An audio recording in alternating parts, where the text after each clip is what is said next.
탄핵을 발의를 했는데 이렇게 기각이 나오면 민주당에서도 뭔가 그 부담이 있지 않겠습니까? 뭐 역풍이라든지 이런 부담을 분명히 생각을 했을 건데 탄핵을 한 데에는 그걸 아마 생각을 하지 못했을 것 같고요. 제가 이제 저 8명에 대해서 먼저 4명이 기각이 됐는데 저 부분에 대해서 간단히 말씀을 드리면 네. 이상민 장관 같은 경우에는 5명은 법 위반이 없다고 했지만 4명은 국가공무원법 위반이라고 이야기를 했습니다. 하지만 파면할 정도로 중대하진 않다. 네. 안동환 검사 같은 경우에는 9명 중에 6명이 법 위반을 했다라고 판단을 했습니다. 하지만 그중에 2명이 파면에 이를 정도는 아니다라고 해서 기각이 된 거고요.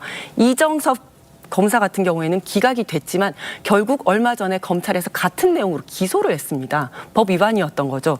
이진숙 방통위원장 같은 경우에는 4대4로 절반은 4대4. 네, 방통위법을 위반했고 파면할 정도로 위반이 중대하다 이렇게 이야기를 했습니다. 우리 아까 교수님께서 말씀하신 것처럼 이거는 탄핵이고 파면이기 때문에 그까지 가지 않고 아주 작은 예를 들어서 뭐 면직, 정직, 감봉, 견책이라면 그쪽으로 가야 되는 거 아니냐 이렇게 말씀을 주셨는데 저는 완전 공감을 합니다. 원래 우리 헌법의 가장 기본적인 정신은 삼권 분립입니다. 예. 입법부, 사법부 그리고 행정부가 삼권으로 분립이 되는 거고 각자의 독립성을 서로 침해하지 않는 최소한의 수준이란 게 있는 거거든요. 마찬가지로 행정부에서 국회를 이렇게 저렇게 제약하거나 그러진 않지 않습니까? 그러면 이 탄핵 제도는 뭐냐?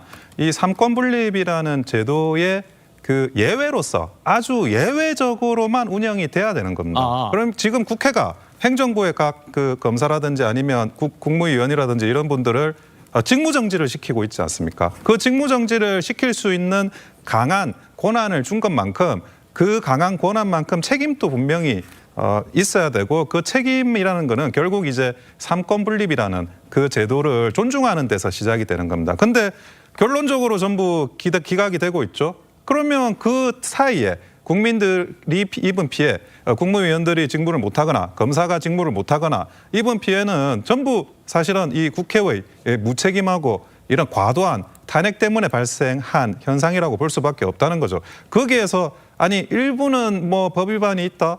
일부가 법 위반이 있을 정도면 탄핵을 시키면 안 되죠. 그거는 아까도 말씀하셨지만 그 행정부 내의 어떤 자체적인 제도를 통해서 풀어나가는 거고 그 마지막 선을 넘는 그 삼권 분립을 위배하는 탄핵이라는 삼권 분립의 예외적인 탄핵이라는 제도를 쓰려면 중대한 사유가 있는지를 내부적으로 판단했었어야 합니다. 그런데 내부적으로 중대한 사유가 있었는지에 판단해서 국회가 특히 이제 절대적인 다수석을 차지하고 있는 민주당이 계속 그 판단을 실수했다는 건데 이게 실수인지 고인지는 국민들이 잘 아실 거라고 봅니다.